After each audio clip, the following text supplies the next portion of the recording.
So, may nag-PM, ano daw ang masasabi ko kay Senator Bongo. Alright. Si Senator Bongo, parang sa aking pagka-analyze at base na sa aking personal knowledge, bago lang siya sa Philippine politics. And I only encountered his name during the time of the Duterte administration. But even then, siya ay lumahok sa pagiging politiko as a senator. Ang taong ito ay talagang nakikita ng taong bayan. Tinatawag natin na sa laylayan, parang ganyan. Madalas ito sa mga bayan-bayan, bumibisita siya. Pagbisita niyan, may mga dala yan ng mga pangangailangan ng mga tao na kayang ibigay o hindi kayang ibigay ng mga LGU, pero nakakatulong at nakakadagdag siya. So, dumating si pandemic. I thought na magpapahinga rin to, pero hindi. Siya kasama siya ni former president. Meron itong mga sariling lakad din para sa pagsiservisyo bilang senador. Actually, during the pandemic time, parang isa lang siya o wala pa sa tatlo ang nakita ng taong bayan na nasa kalsada na nag-a-assist ng direkta. Personal ha. Hindi mga isa pang pinapadala niyan, siya mismo nandun. And then after the pandemic, tumutulong pa rin siya. So hindi naman nasayang ang boto sa kanya ng mga Pilipino. Talaga pinatunayan niya na meron siya dito para tumulong.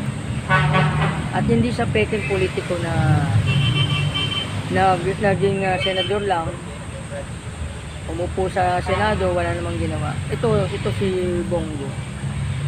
Ang tawag natin dito ay action man. Ngayon, with the last week alleged certain utterances of a certain LGU executive. Hindi naman na wala na sa posisyon si Pangulong Duterte, hindi na ito nag-a-assist sa kanya. Kasi ang sinumpa ni Senator Bongo, bayan muna bago ang sarili. Siyempre, bago rin si Mayor Duterte. Siyempre, bayan muna inuuna ni Bongo dahil mas kailangan ng mga maliliit na mamayan ang kanyang assistance. Hindi kailangan ni Mayor Duterte ng tulong yan. Ngayon, halimbawa, atan lang na rally, kailangan po ba siyang nandun? Hindi. Mas maganda yung kumikilos siya na at the background na nakakatulong sa kay Mayor. Kaya ang masasabi ko lang sa local executive from far province, hindi maganda na ibinoto namin kami mga milyong Pilipino, papatutyahan mo ng ganon. That's wrong. Tumakbo ka muna senador siya, tapos tumulong ka muna Luzon, Visayas, Mindanao bago ka magsalita ng ganyan. I assure you, hindi nakakalimutan ni Senator Bongo si Mayor Duterte. Diba? Kaya lang, siyempre mas una naman ang taong bayan. Magkagalit naman kami pag hindi pinandingan ni Senator Bongo kanyang out of office, bayan muna, di ba? So, ang tawag lang dyan is, baka meron lang kayong miscommunication. Diba? Kaya, ang masasabi ko lang is, Senator Bongo is still functioning as the senator of the people, not as a senator of a one person. Okay?